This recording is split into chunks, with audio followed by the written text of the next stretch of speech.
कानपुर की प्रतिष्ठित शिक्षाविद और समाज सेविका डॉक्टर परमजीत कौर छाबड़ा की नई पुस्तक याद बहुत आते हो तुम का विमोचन प्रसिद्ध कवित्री और साहित्यकार डॉक्टर कमल सुधी के द्वारा अशोकनगर स्थित जनरल प्रेस क्लब में किया गया।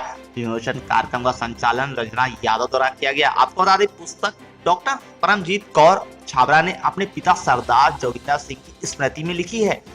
पुस्तक में पिता और पुत्री के अद्भुत प्रेम को उजागर किया गया है और उसका वर्णन भी है। अक्सर कहा जाता है कि आपका बेटा तभी तक आपका बेटा होता है जब तक उसका विवाह नहीं हो जाता है। फिर भी वह किसी का दामाद बन जाता है, पति बन जाता है, जीजा बन जाता है, पिता भी बन जाता है, लेकिन पुत्र कम ही रह पाता है। परंतु कुदरत की अनोखी सुंदरता है, बेटी हमेशा बेटी ही रहती है। उसके अंदर अपने माता पिता के प्रेम में कभी कोई कमी नहीं आ पाती है। डॉक्टर परमजीत कौर ने मौजूदा समय में सेठ एमआर जयपुरिया स्कूल प्रतापगढ़ की प्रिंसिपल रही हैं। उन्होंने बताया कि पुस्तक उन्होंने लिखी है, उनकी अधिकांश पुस्तकों में मानवीय मूल्यों, भावनात्मक और मानविकता का मूलाधार होता है।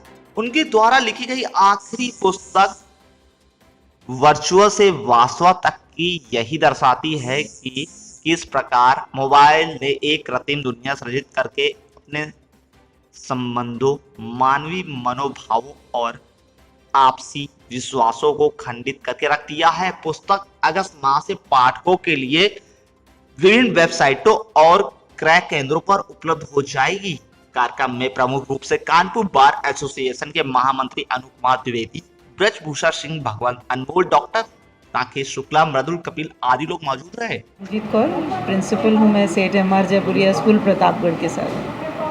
तो फिर लेकिन आप यहाँ पर क्यों विमोचन कर रहे हैं? आपको प्रतापगढ़ रहती है? क्योंकि मेरी पैदाइश यहाँ की है, मेरा जन्म स्थान है ये, और मेरे मम्मी पापा यहीं पे रहते हैं, मेरी फैमिली यहाँ पे है, और मैं अपनी पापा की यादों को इस किताब में संजोना चाहती थी हमेशा से, जब से वो गए हैं इस दुनिया से।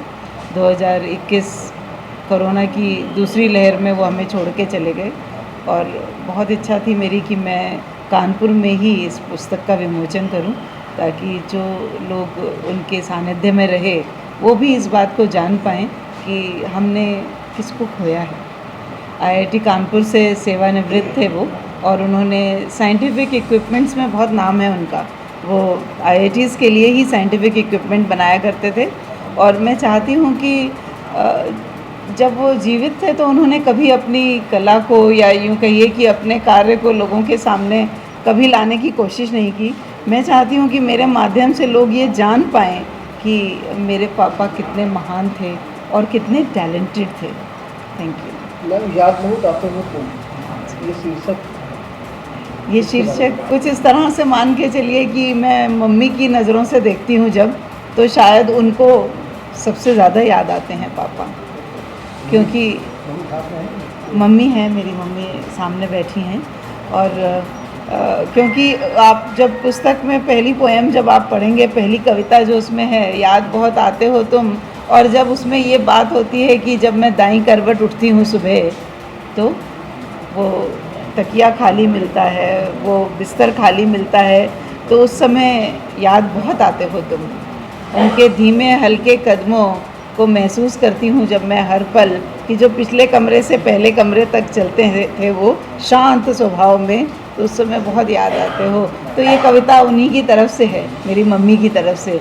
और याद तो हम सबको आएंगे वो, लेकिन शायद मम्मी को जिस कदर याद आएंगे, 52 ईयर्स का साथ उनका बहुत खूबसूरत रहा, तो इसलिए कविता का शीर्षक याद बहुत आते हो तुम।